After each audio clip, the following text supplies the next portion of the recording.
Hey guys, so I met some cool people. They're called the foodforestfolks, and I met them at the Makuu farmers market, and they're packed with knowledge. So if you are serious about growing food in Hawaii, stick around. This is a 1 hour long video, but it is packed with information. I learned so much from watching this video, and I know you will too. They're a great resource to get to know, and I'll leave their contact throughout the video, how to reach them and whatnot. Hope you enjoy. Let's get into it. Well, we're the Food Forest folks. We're Daniel. I'm Sage.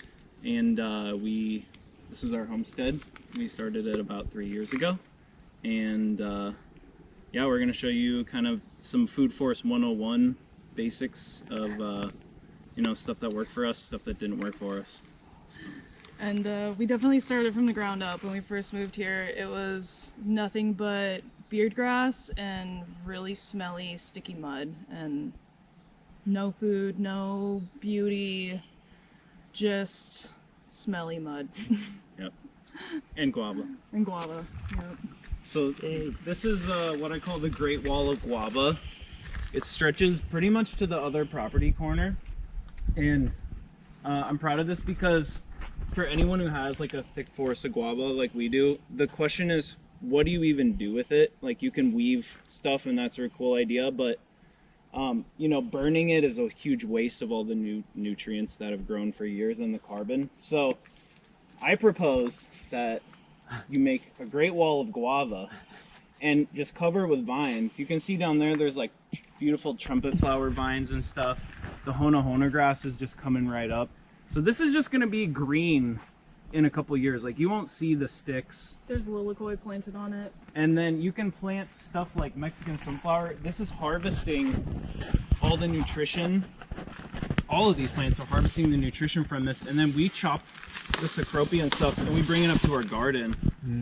And so all the nutrients running down the hill here get caught by these plants, and then I bring them back up to our property so they're not just washing down the mountain, right? Brilliant. Yeah, right, because that way is just all, it goes down. Right, and when it rains really heavy, there's like a small river you can see right here. So that's why we planted that bamboo there, was to try to start trapping the nutrient runoff.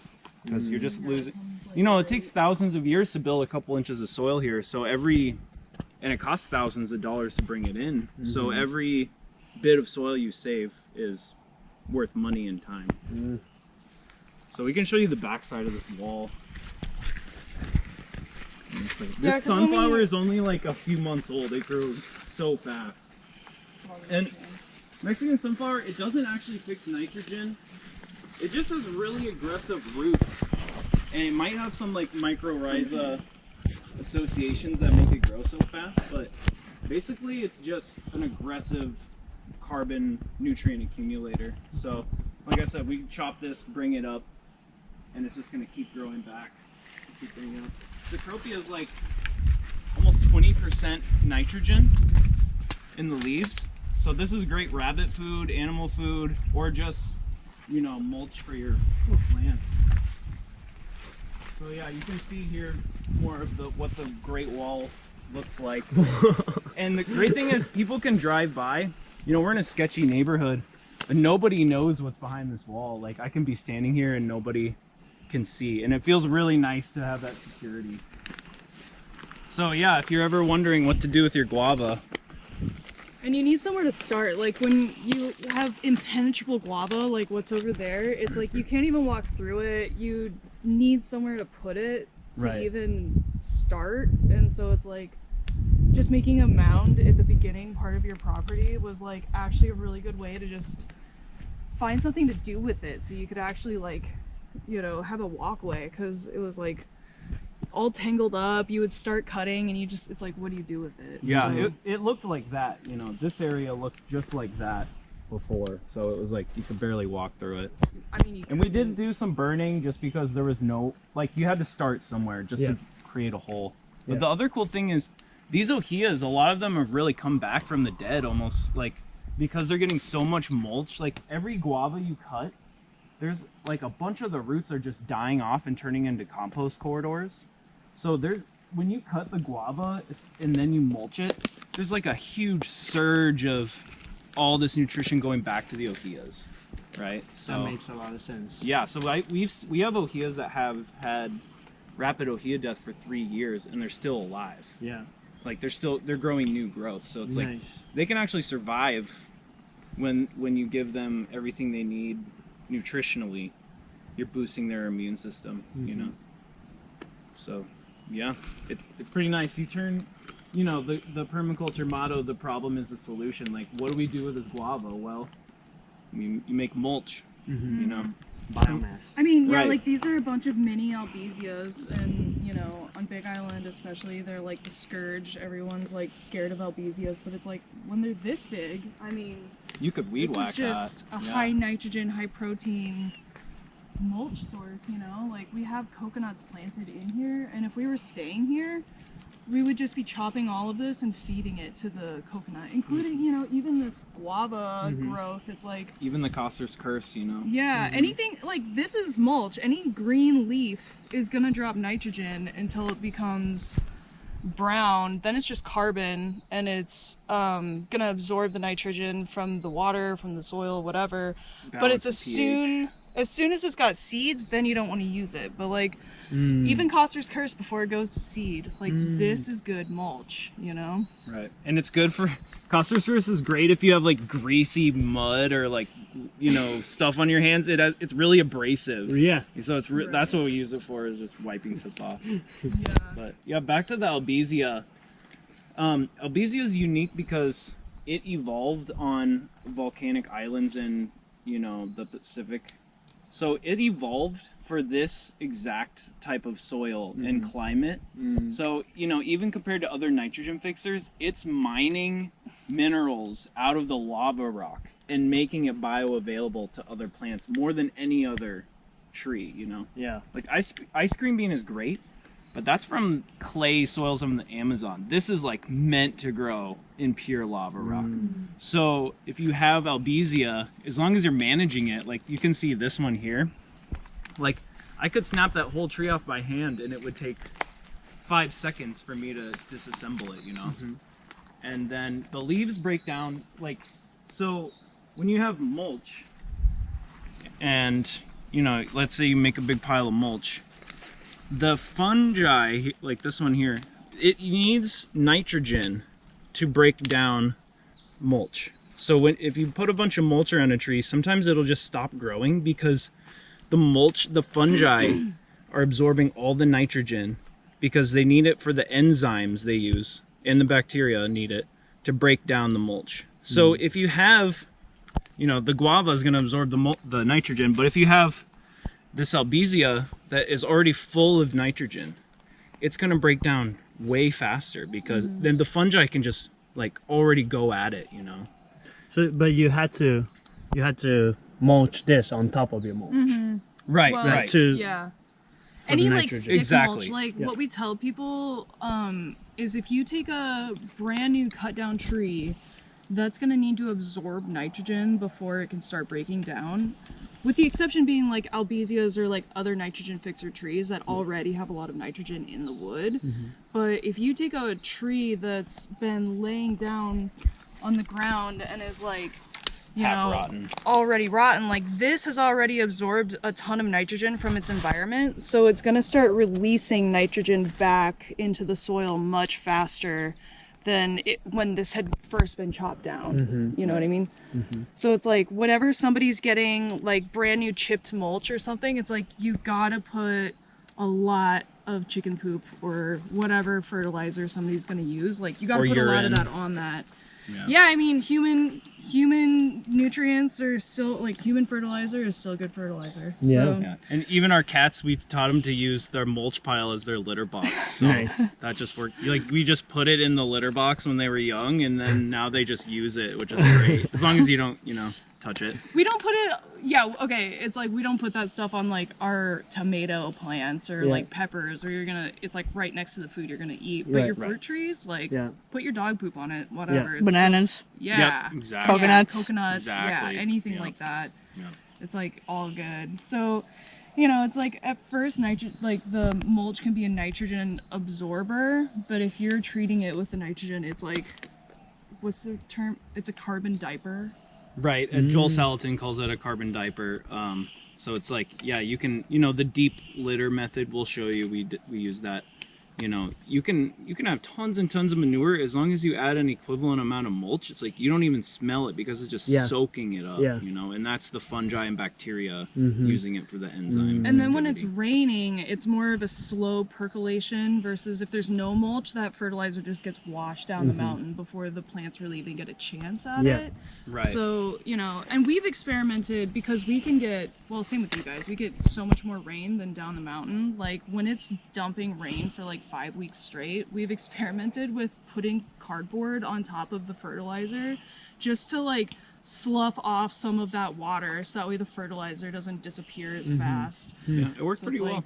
Yeah. And then you take it off once it's sunny and dry again because you want that water, you know, but you know, we realized, you know, we were like, why is it that permaculture is so focused on circles and Squiggly it's not lines. that it's not just straight lines like agroforestry or syntropic agroforestry? And we realized like permaculture is all about utilizing every little bit of water. So everything is on the contour based on what the water is doing.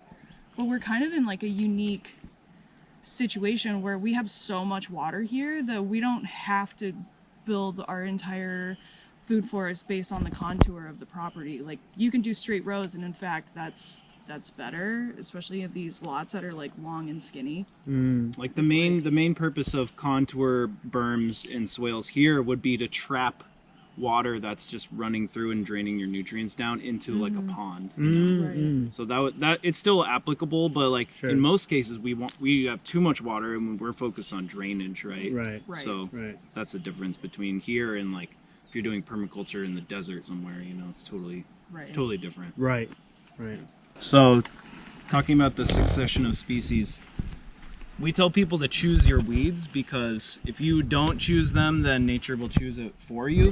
So I would much rather put down this Widelia than have Coster's Curse come up, because I can just weed whack this and it's just going to maintain. So when you have a weed seed like this Albesia, the seeds are falling down from the sky. What most of the seeds are going to hit this leaf and like dry out before they become fertile, or they'll fall down here, but there's not enough light for them to germinate, right? So this is going to save you so much time. It can be grass, it can be perennial peanut, you know, or it can be sun hemp, but just know that if you just open up an area and you don't put something down, then nature's gonna do it for you, right? Avocados are from at least the Guatemalan avocados. The volcano slopes there are like super steep, so they don't like to dry out, but they never want to be waterlogged. So always plant it on a avocado berm or mountain. Like just make a big pile of mulch and stuff. Another point is like people are concerned about Albesias. You can ring them pretty easily. Like this one's taking a while to die because it just grew these aerial roots, which is crazy. But we'll show you. We had a bunch of Albesia. We cut it low, and half of them didn't even grow back. So like you don't need to poison them until, you know, you need to. They're like 100 plus feet tall. Albesias, as we pollard them, which is like cutting it, you know, around head height is good because the branches will grow over the pathway and you're not running into them. But Albesia is like balsa wood. It's like you don't even need a chainsaw to process it. You can just rip it up by hand, you know, and then, you know, Put it on your mulch garden. it, and it's gonna be, these leaves will turn into compost in like a week. So, you know, just break it up so it's flat, and then just mulch your plants with it. Boom. And it'll just keep growing back until it dies, you know? So you don't need to be afraid of your Albesia. Like, it's a workhorse. Yeah. Like, I prefer this to any, even Mexican sunflower. I'd rather have these. So. You just Right gotta know how to on. use it. I mean, it's like anything. The problem is the solution. If you've got 150-foot Albesia, that's a problem. But if you need mulch, then it's the solution. Yeah. Right. So, and you can cut it at ground level, which is called coppicing. And then it's even easier to break them off. But if it's along a pathway, we do the pollarding so you can walk under the branches. Wow, so cool. And one thing about the growth cycle of plants, if you start getting into syntropic agroforestry, plants have an exponential growth pattern. So it starts slow, and then it rockets up, and then it slows down again. So the more frequently you cut this, the slower it's going to grow. So like, let's say you got some Mexican sunflower and you're concerned about it taking over, like a lot of people are kind of scared of it. If you cut it every 2 months, it grows back super slow. If you cut it once a year, then it's able to reach that exponential growth hit. And that's when it'll like get really big on you. So if you're leaving for vacation, just cut it like 2 months before you leave, and then 1 month before you leave, and then right before you leave, and it's going to be super slow. Yeah, stunted, exactly. Yeah. And the way we use Albesia stumps is, I mean, like this is going to have the most nutrition right in this area because the Albesia is the nitrogen fixer, but also it's dying. So it's dumping all of these nutrients into the soil around it. So we just plant, like we make this into a planter. Like this would be where we'd plant a fruit tree, or this is just a privacy hedge for our main clearing from the road. It's like, I mean, this got blown over, but it's like, this is the most fertile area to plant. Any log or stump is the best place to plant a new tree. Like hands out, because it's already like the roots will be aerated. The new tree can start growing in the channels that the old tree had created with its roots. So we do this a lot where it's like that's a stump that died, but we just planted it. Right. And the Albesia is even like finding cracks in the lava rock and exploiting those. So more than most trees. So if you're planting your tree on top of the stump, it's gonna find those little corridors.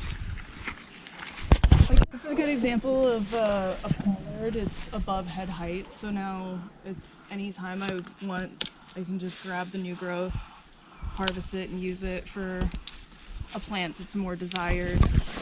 And this was like a 60-foot tall tree, and now it's just like a harmless bush, you know? Yeah, you can tell this thing was massive. Awesome. Yeah.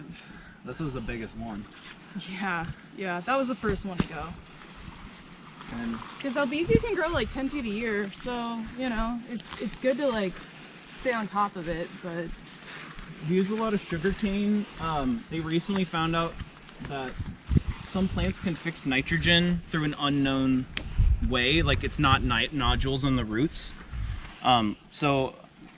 Sweet potato, sugarcane, rice, ivory nut palm. They've all recently found out that they're somehow fixing nitrogen through some new system. Whoa. So the cool thing about, sugarcane uses this, what's called the C4 photosynthesis, which is like, it's one of the faster growing plants in the world. So if it can deplete soils if you're constantly taking it, but if you're just chopping and dropping, it's like, it's actually mining a lot of minerals, like the alkaline minerals, like calcium, potassium, as well as silica, and it just keeps dropping mulch constantly. Like you don't even have to harvest the cane; it's just always producing this high silica mulch that takes a long time to break down. So it's a good one. I like sugarcane. Yeah, it's awesome. See, we use the sugarcane as a fast-growing shade producer. Yeah, because the sun was just beating in here. So if you pour your pea, or if you pea on your sugarcane, it's gonna grow super fast. Like this is only pretty much a year and a half worth of growth. It was like maybe one cane a year and a half ago. How much soil do you have right here? Like almost none. It's just a mound. Like we brought in the soil to make the mounds, just some and that's mud. it. And we told people, most stuff doesn't really grow well with just the local soil. Sugarcane is one of the exceptions. Like, you don't really need cinder. You can just plop it in anywhere and it grows. When I first started my property, I just had a bunch of cuttings. I just dropped it on the ground. Yeah. And that's kind of how I like to plant it, just like lay it sideways. Because it just runs. Right, and each node will sprout. And the Do purple you recommend that? Or Well, do you- yeah. So the purple stuff doesn't seed as much as the that regular sugarcane. Okay. It doesn't clump and it just goes to seed. Versus this stuff, it seems like it wants to just fall over. Like that's how it propagates. So Okay. We call it the poor man's black bamboo. yeah, Poor man's black bamboo. yeah. It's so much cheaper than buying $100 black bamboo plant. Yeah. Like $200. Yeah. Yeah. So yeah, we love our sugarcane here. We don't even have a press. We just love it. And Yeah, and you we can use see the this mulch a lot. Mexican sunflower, same thing. It was for shading this area because the sun was just beating into it. Nice. So. Are these peppers? Yeah, I got a whole bunch of different kinds of peppers that are, I'm trying to get them to, like, these are all like black that ripen to red. They've got clay on them to help with the pests, but this one's like a cool variegated leaf. It's got purple and white and green variegated. It's coming back from the dead right now and putting out some seeds. So these are all like, this has become the pepper nursery because, I mean, we've had people that are like, I don't even like hot peppers, but this pepper plant looks cool. I'm gonna buy it, you know. So good nursery plant to keep with the market. Yeah. And they're fun because they fruit in like 6 months, so you can really mess with the genetics and hybridize them and Cool. And each, you know, you can plant a bunch of peppers and each one will come out slightly different, you know. Nice. And so What are you spraying on them? this is the Mayan Healing Rain from Mayan World Farms, and it's been really effective. We've had a lot of aphids and pests, leaf suckers lately. Whiteflies. Yeah, whiteflies. So we were just like, we need help, and it made an instant difference. Mm-hmm. And also during this recent drought, it actually acts as a sunscreen, so it kind of was helping to keep the plants from getting sunburned. Yeah, because you can kind of see like some of these leaves where it just starts getting shriveled. I mean, this was happening to like my new leaves. They were all just getting like sucked dry, and these, I need to spray it again, but I mean, they were just getting sucked dry. They couldn't even like hardly grow, and now they're doing great. So like this one, Yeah, there's some sort of new gonna bug, tell. that leaf sucker. It hit the soursop first, and we've talked to a lot of people who their soursop are getting hit, but then it started jumping to other species. So So what is it actually? Like, is it's it like clay, It's kaolin clay. clay. Kaolin Mixed clay, with what they make essential oils. porcelain Oh, cool. with. Yeah, and Yeah. he uses copal, the resin. Yeah. Some essential oils. I mean, yeah, Yeah. I don't know exactly what's like some essential teas. We were thinking about adding some dolomite or something in it to make it like Right. a foliar feeder. Yeah. Because the clay, it should be a foliar feeder, but we also read that it's got aluminum in it, which would be binding to the nutrients. So we were like, well, I don't know how It much is foliar yeah. feeding it's doing, but It is it'd be cool to alkaline. add some stuff. So it's alkalizing the soil a little bit, but it's not that alkaline like dolomite would be. Okay. Yeah. And it doesn't have calcium in it. So. Gotcha. But yeah, it acts as, like he was saying, it acts like a sunscreen. So like the last 2 weeks where it was super dry and super sunny, Yeah. I probably would have had to move these if I hadn't had the clay on them. They were doing just fine, no problems whatsoever. And then something we noticed is that you can tell the new growth because it doesn't have the clay on it. So it helps you get a like image of like, how is my plant doing? Is it growing? You know? Yeah, I mean, like all of these, like I would, like this thing was so attacked by the aphids. I was like, what's even happening? So you can see like the growth that got covered versus the new growth. Like I wouldn't have necessarily realized that that was growing if it wasn't for the clay. Like it would have just been some stubby little leaves, you know? So yeah, we definitely recommend the clay. It works, and we tell people bugs are the hardest part about growing food here. Like it takes constant vigilance, and like there's always new ones coming in. So this is like pretty. He'd be a neutral. good one to interview too. Right Like on. he's getting, He's got a great he farm. sprays this Who is clay. Tony from Mayan World Farms. Tony from Mayan World Farms. Yeah, come see us at the market. We can point him out to you Okay. at Makuu. But yeah, I mean, he sprays this stuff on the squash flowers and it keeps the pickle worms from getting there. He grew a squash that was 87.6 pounds or Whoa. something. State State holder. record. And he keeps doing it. Like every year he keeps like getting these massive squash and stuff. Yeah, Cool. huge. Yeah. So I'm like, okay, this clearly works. Like his vegetables all look like they're on steroids, you know? And where crazy. can people find you guys for plants? We're usually at Makuu on Sunday mornings. So Or we are on Facebook, so you can look up Food Forest Folks on Facebook and send us a message there. Or what's our email address? That's also our email address, foodforestfolks@gmail.com. I do have some plants for sale on Facebook, but they won't let me do it under my business name, so it's under my personal one, which is Sage Wanderer. Very professional. So this is the nursery that has multiple purposes, which is cooling down our shipping container, but also utilizing the space for the planting. So I have a bunch of raw sapote, it's like an egg fruit. We have mulberry, which there's a bunch over there too. We have 300 plants of giant, they're like an inch and a half long mulberries. What? Yeah, we'll give you one. Jaguar cacao. Yeah, this is the white bean cacao. It looks like a dragon egg. It's a different kind of cacao. You can kind of see this is the seed. It's kind of more Yeah, it of looks like a gigantic bean, yeah? Yeah, and it's more beige colored than a typical cacao. So Theobroma bicolor is the species. Yeah, so then we got Kasturi mangoes. They'll grow at high elevation. They'll fruit every year here in Puna, Yeah, they fruit even if it every rains year. heavily. Here's Petali. some petali. It's related with jackfruit. That's actually how we met you. Was selling you some petali. Yep. It's similar to a jackfruit, but better. We've got our vanilla cuttings. Meringue.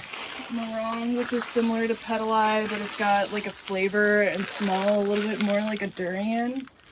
We have some Brazilian cherry, some nutmeg. Those are cinnamon.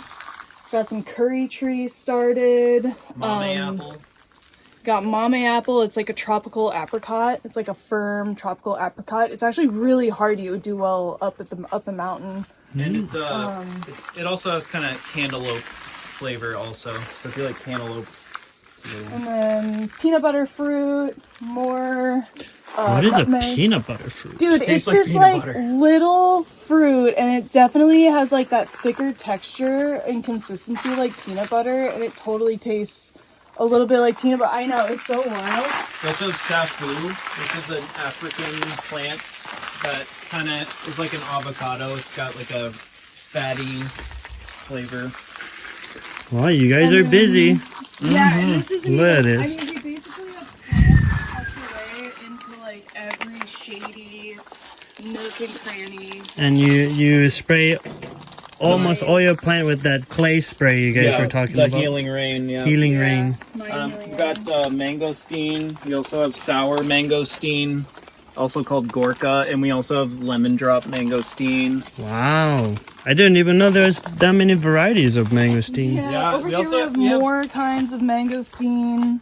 We have one African mangosteen, not for sale, but we're trying to find more of those. Right on. Like, you can tell, like, literally anywhere where there's shade, there are plants, like nursery plants. Like, we've got white sapote, some abu. White sapote is one of the best fruits ever. Super underrated. It doesn't have good commercial value because you have like 3 days from when it's ripe to overripe, so you'll never see it for sale. But it's like a creamy. It's almost got like a vanilla type flavor. It's With like honestly, a sour apple hint. yeah, it makes like the best smoothies and fruit leather I've ever had. I saw them all over the place on Maui, but people don't know what they are here. We Wow. also have Chempa Jack for sale, which is like if you take the jackfruit juicy fruit flavor and turn it up to 11, that's a Chempa Jack, but it's also like super gooey, like almost like eating chewing gum. You know, it's Okay. like super gooey, like it's almost like a choking hazard how gooey it is, but it's Almost like so mochi. tasty. Really? Like, kind of Yeah. like mochi. Exactly. Really? Yeah. When you open up the jackfruit, it has that gooey Yeah. it's got the Latex. latex. Which is actually androgenic, so testosterone enhancing. Really? Yeah, It's so a we jacked fruit. yeah, it's jacked Jacked fruit. fruit. It gets you jacked. jacked. Yes. So, but the Chempa Jack is more like a Chempa Deck in which you can peel the skin off and just take the center part out, and there's you don't have to like have a special knife and stuff. It's like really easy to process. Cool. So everyone should try Chempa Jack because it's like if you're like lukewarm about jackfruit like me, you might love chimpajack like I do. Right. Cool. This was so Yeah, this for was sure. so swampy. We dug a giant French drain that goes right here to drain it, and then multiple French drains, and then filled it with large rocks on the bottom, and then we planted this palm in it in the Mexican sunflower. So that worked really well. So a French drain is just when you dig a hole and then you use rocks to keep it open so it doesn't fall in. So it's like a long tunnel, and then we use, like you were saying, like big rocks, and then filled them in with small rock or medium rocks, and then locked it in with the small drainage rocks. So that way it's going to take a long time for the sediment to fill it in. Right, so the water, when it floods, the water is actually flowing underground through the cracks in those rocks. Even though you can't see it, you can walk on it. It's still draining, right? So that's a good, practice for here whenever it floods. We have like a small river coming down, so we really had to work on the drainage here. This was a giant swamp. This whole half-acre clearing was one giant swamp, so we had to do a lot of drainage work. We scraped all the mud. Use it for garden beds. Right. I mean, like multiple days of like hoeing up mud and wheelbarrowing it into garden beds. Because when you live in a place without a lot of dirt, you don't waste a single particle of it if you can. So I mean, all of our like pineapple beds, that was all just where we wheeled it up and dumped it, and that became a bed. Because if you put this drainage rock down on the mud, it's just gonna disappear. Right. Like you're gonna which is fine if you can bring in more drainage rock, but we had more time than money, so we scraped up all the mud and then put the expensive drainage rock down. And this is years later, it's still not even filled in with that much dirt.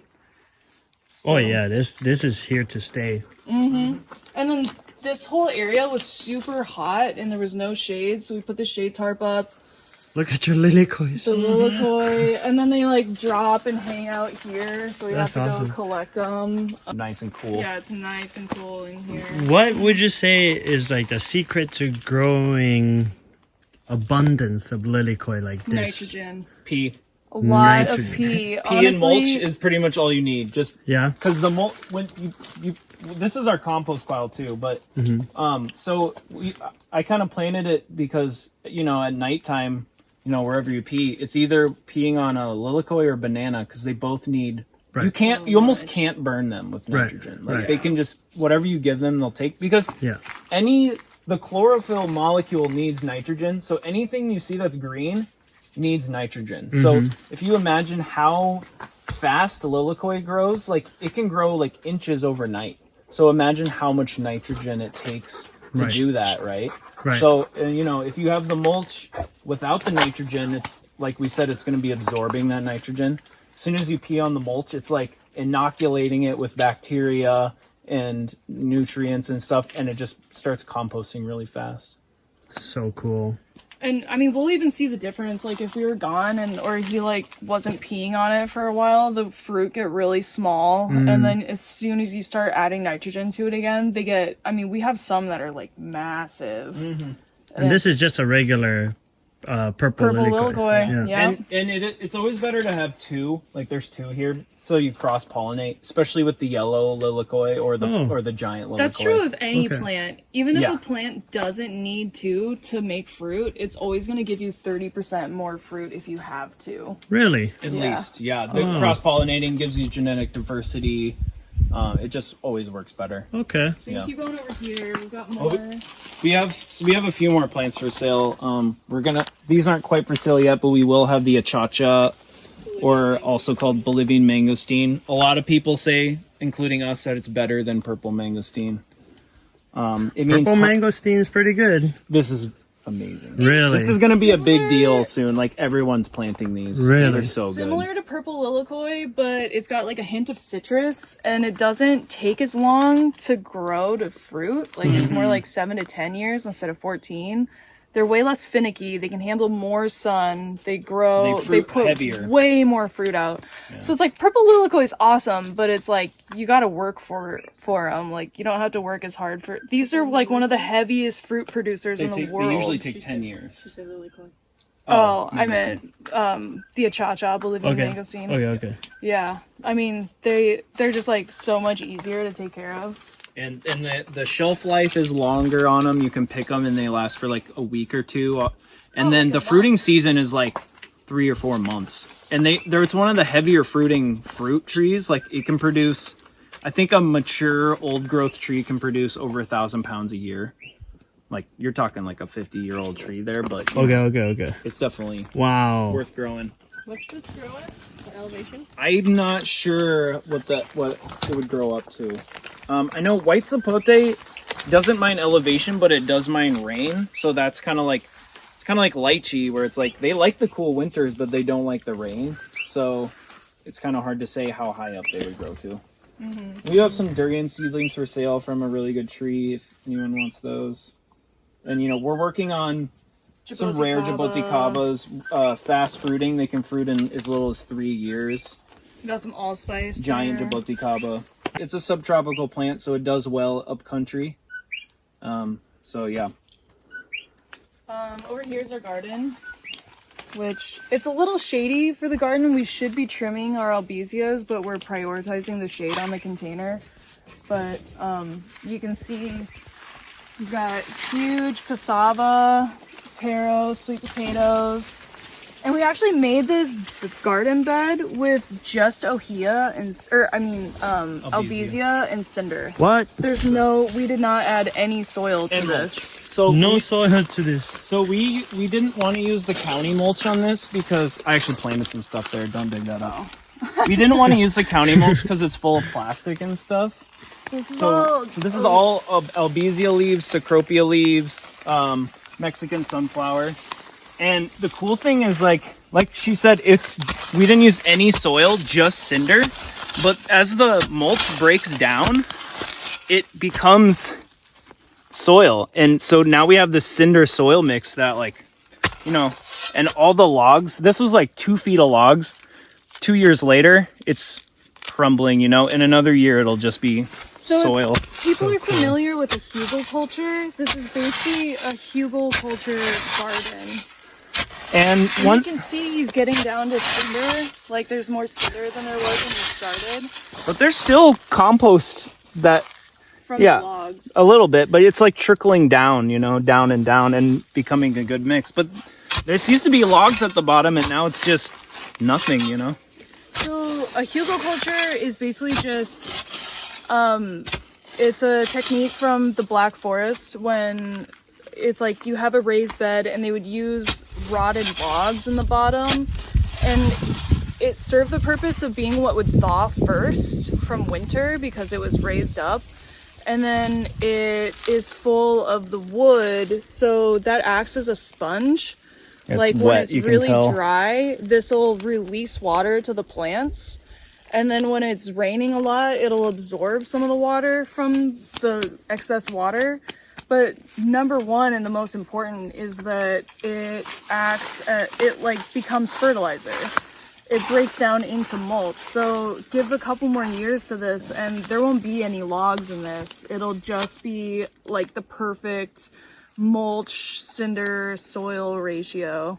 And we never watered this during this recent drought, and all this taro didn't dry out at all, which, taro likes a lot of water. Our other taro patch dried out. This didn't at all. So do you think it breaks down quickly because you use high nitrogen content? Definitely. Yeah. The Albesia breaks down way faster. If this was guava, it would still be there'd still be logs down there. Ohia. If this was ohia, this would be a 30-year garden. Like the thing is that once all the Albesia breaks down, you're gonna it would be good to bring more logs and add more cinder on top again just to get that heart of wood back. We also use charcoal tree, which breaks down pretty fast. Right. But the other key factor is that we fenced this in because as soon as we finished, we put our ducks in here for a month. And so there was an inch or two of pure duck poop on top. And that was crucial in breaking down the wood, because a lot of people will do Hugelculture and be like, it's not working. And it's like, well, no, you need to add a lot of manure to get that mulch to start breaking down. Otherwise, it's going to, for 2 years, it's going to be absorbing nitrogen. And then year 3 to 6 is usually the super productive years, right? But so we've actually twice had our ducks in here for like a month. So we had our garden. It was kind of experimental. And then we wanted to reset it. So we just brought our ducks in and they just like ate everything because they had nothing else to eat. So they like ate it down to nothing. And then we were able to like replant it. So that worked really well. They did kind of debark some of this cassava, which normally they don't do debarking, but they were so bored and hungry. I mean, we were feeding them, but they were mostly bored.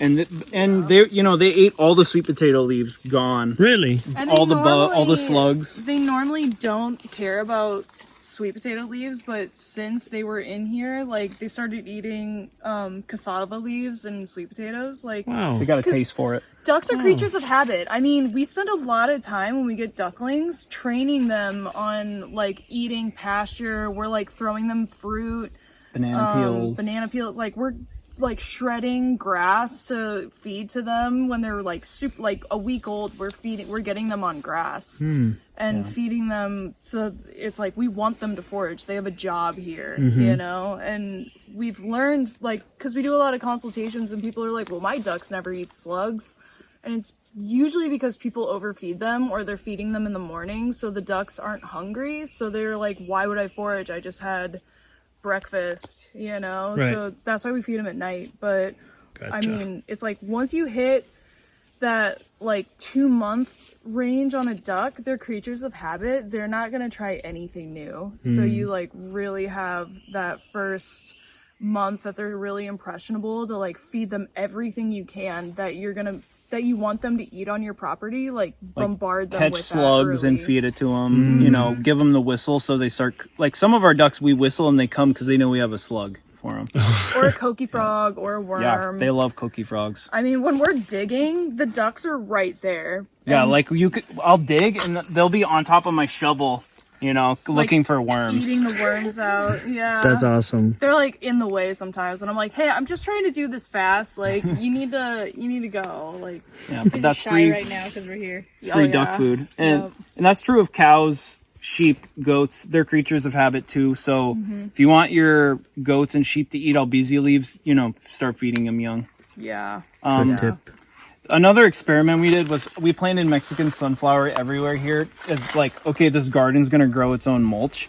That works okay. It does, you know, if you forget about it for a few months, it'll start shading stuff out like this. So the Mexican sunflower, it works. If it's a shade tolerant species, it works really well to plant it literally like 6 inches. So you got kava, green tea, cacao. You can plant it super close, and even if you forget about it and it overgrows it, the plant's not going to mind, you know. It'll be fine. If it's not shade tolerant, then it doesn't work so well. So like taro doesn't want any shade really, so like this isn't really doing me any good until I chop it right. But I'd say it was semi-successful. We also actually wove it through the fence. It's like this fence is super flimsy, but you can see this Tongan spinach is part of the fence post, so we wove it through. So until it falls over, it's awesome. And then, you know, it falls over and it's kind of a problem. Yeah. And then this garden was kind of like, it was a lazy man's garden. Like, how can we grow food with the least amount of inputs and effort? So literally it was just bringing in mulch and then, you know, locking the ducks up every once in a while, but no fertilizer. And we kind of settled on cassava as like super easy. Like taro, you can grow the leaves easily, but they need a lot of fertilizer for the corm. And they need more sun. Right. But they want full 100% sun. But cassava can be grown in an understory. And like she said, we can't cut this Albesia because we need it to shade our house. So it was like, that's not going. So the cassava kind of won as that. And you can see this is all from the bottom of the driveway. This is all Mexican sunflower, Albesia. And you can see these Albesia leaves. They turn to soil so fast. I mean, look at that. This is literally just broken down mulch. How many years is this? Oh, that's like 6 months old, you know. Yeah. And the sweet potatoes did okay, but they also need more nitrogen than the cassava did. So Yeah, this is a yellow. Tomatoes did well. Hot peppers did well. Tomato did well without the covering. Cherry tomatoes. Cherry tomatoes. Yeah, we got them from the Green Garden guys, so they were kind of acclimated to high elevation, and they did pretty good. Green beans. Tongan spinach is obviously #1 easiest food to grow. Right. Yeah. You know, everyone should be growing this. It's Yeah. high in protein, high in minerals, vitamins. And you don't need to do anything. Yeah, And exactly. basically anything we wanted to grow, because we live in the rainy part, we were looking for Japanese like cultivars of eggplant, green beans, like any Asian variety of vegetable is gonna grow way better in the rain than European ones. Yeah. European ones you need a greenhouse. One thing that did do well with the Mexican sunflower was the Inca peanut, because I think it's a nitrogen fixer. Yeah. It's very aggressive, just like the Mexican sunflower. So like it's able to keep up with the growth and stay on top of it. So I'd say that's a really good homesteader famine food right there. Is like high protein, high fat, easy, super easy to grow. The problem is keeping it from taking over. And it rots. We did have air potatoes, but they weren't able to keep up with the sunflower as much. Gotcha. So, but I recommend those. Yeah. Everyone should have them because they have a shelf life of like 3 or 4 months. Yeah. So like if as far as storable food, the air potatoes is the best. It's away from the pigs. It's up in the air. Yeah, the rats don't even like to eat it. We did plant some climbing yams. You can see this yellowing leaf. It's probably ready to harvest. That's another one with like a 3-month shelf life. Climbing yam. Ube or uhi, We got some bread nut for sale. It's related to breadfruit, but it still has, you eat the nuts. Bread nut. It's the ancestor of breadfruit, actually. Breadfruit is like the seedless cultivar of bread nut. Okay. So it's got all these nuts, and then you can cook them and eat them. It's good for animal protein. I mean, if you have pigs or probably if you fed it to your birds when they were young, they would probably continue to eat I think it. you'd have to cook it to feed it to them, though. Right. Yeah. So just like breadfruit, even chickens don't eat raw breadfruit. You got to cook it. Oh yeah. Yeah, or Yeah. cassava. The only thing that'll eat raw breadfruit is a pig. So we're gonna probably have kune pigs because you can give them raw jackfruit, raw breadfruit, all the stuff that no other animal will eat. And they also eat grass and forage. So that's again, we're looking for sustainable animals that we can like feed them from our land. Sure. So I think the geese and the kunes and then like a mini cow is gonna be what we go with because you can grow all your own food for those. Nice. Yeah. Cool. I mean, we have stuff planted back here too. This was gonna be our pond area, but Yeah, like nothing grows here because when it's raining, this is a pond. So we were gonna dig it out. But we're actually standing on top of a huge lava tube. Like when we first came to this property, Daniel found we came when it was really dumping rain, and he found like a hole in the lava somewhere, and it was literally draining like a bathtub. It was making the noise of like a bathtub drain. like in a spiral, Yeah. like a whirlpool, and just like disappearing. the water was just disappearing. Yeah. Like there's a huge lava tube in the back. tube in the back. Maybe if you guys Like feel a like it, we can walk-in. go after. Yeah. It's like a 15-foot opening. Let's go. So one thing about, ponds and water flow is that, we have the slope here, so the water runs really fast. So if you dig a pond out where that water's flowing, then you're catching all of the soil that's getting washed down. You're then catching it in your pond, and then you can dig it out every once in a while, which most people who have a pond, they like the sedimentation is like a problem. Like, oh my gosh, this is so annoying. But here where we don't have soil, this is a soil catcher. So the soil here is like 6 feet deep or 6 inches deep in some places because it's all washing down, and then this is catching it. Like all this brome grass is catching it, and it's actually building soil really fast. So, that's a huge asset to have a pond and, have your tilapia or whatever, but also just to catch your soil as a nutrient trap. How would you dig it out? Just with a... We would have done a machine probably, but you could, the thing about, we'll show you the duck pond. When you have water sitting most of the year in an area, it actually naturally softens up the lava rock, and it makes it a lot easier to chip away with an o'o bar. Really? So you can basically, what we do in the other pond is like, you know, for most of the year it's full of water, and then when you have your drought, then that's when you chip away at it, and you'll have this layer that's been softened by the water, and then, you know, rinse and repeat, and you can go a little deeper every year. Yeah, we got some plants. We got green tea, like drinking tea. Oh, cool. So this, like I said, this Mexican sunflower was planted like, you know, 8 inches away from the green tea, and it used to be this tall, shading it out until, you know, when it was a baby. And the green tea did fine. In fact, matcha is made from, you know, the dark green shade leaves, not these light green ones, you know. So, and then as soon as I cut it back, you know, the growth hormone, the gibberellin, went to this, and it just exploded with growth, you know.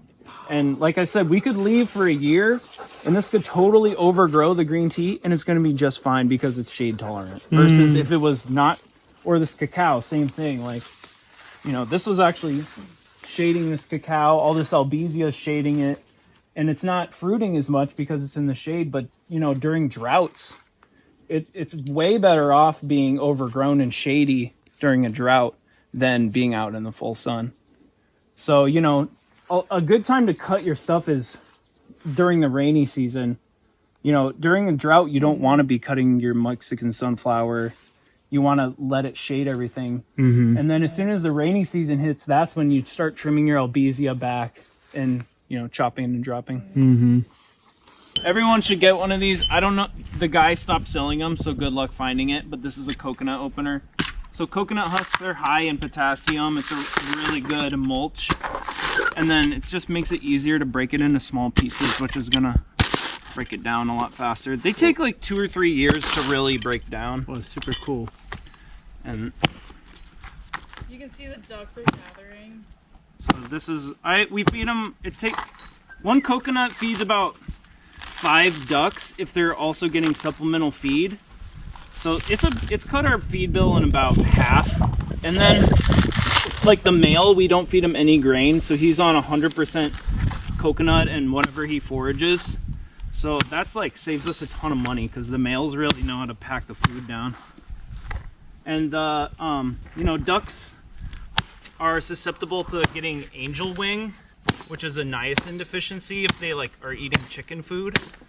But this coconut is full of niacin, so we've never supplemented and we've never had a case of angel wing. Chickens, with chickens you would probably just have to cut the thing in half and they would do the rest, but the duck's beaks can't really do the job, so you got to kind of chop it up into bite-sized pieces for them. And even the cats come in for it. Wow, even a cat's, huh? And of course the dogs, we have to like train the dogs not to eat it all until the end of the day. We let them, like basically whatever the ducks miss, the dogs clean up so the rats don't come around. Oh, here they come. Food time. Food time, guys. And we do a whistle every time we feed them, so it's like a lot easier to put them away at night because they associate that whistle with food. And then we only feed them grain at the end of the day, so again it's a lot easier to get them in the pen than versus if you're just free feeding, they will just ignore you, you know.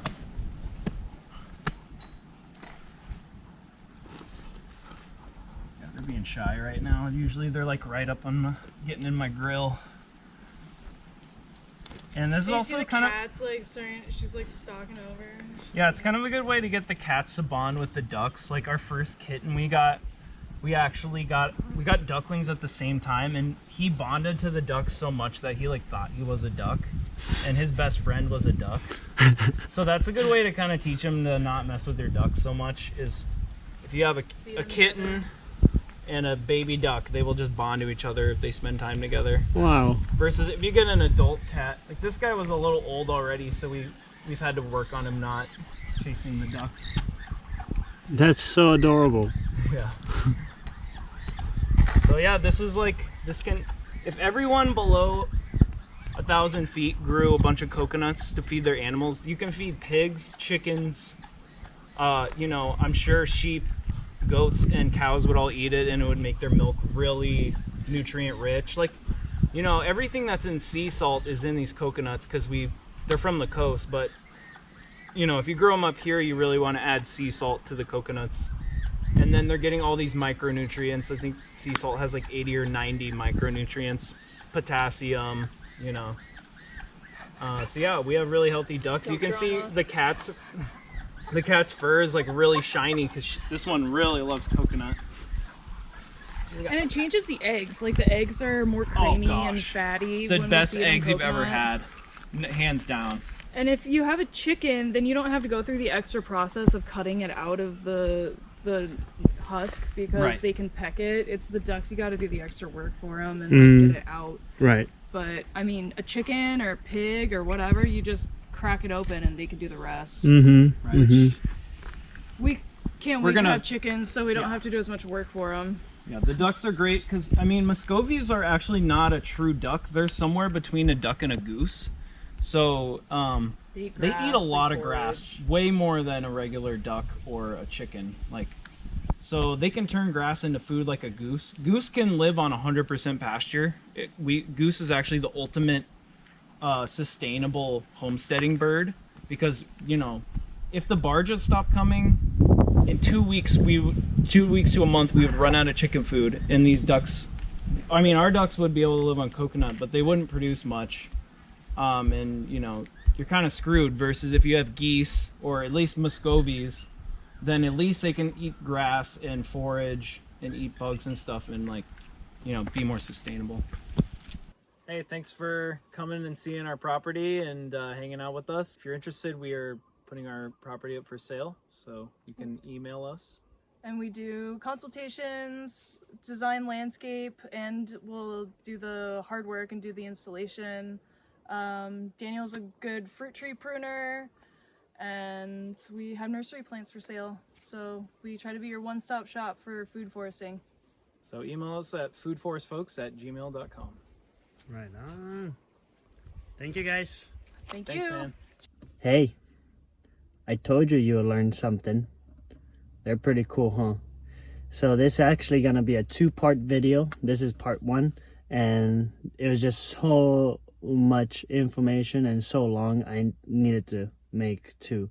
So the next episode is coming out. I'm gonna be working on it now, so stay tuned. The next episode that's gonna come out will be about them as well. So go check them out at Makuu Farmers Market. Hit them up. They're a great resource. So yeah, let's all benefit from their knowledge and experience. I'll see you guys next time.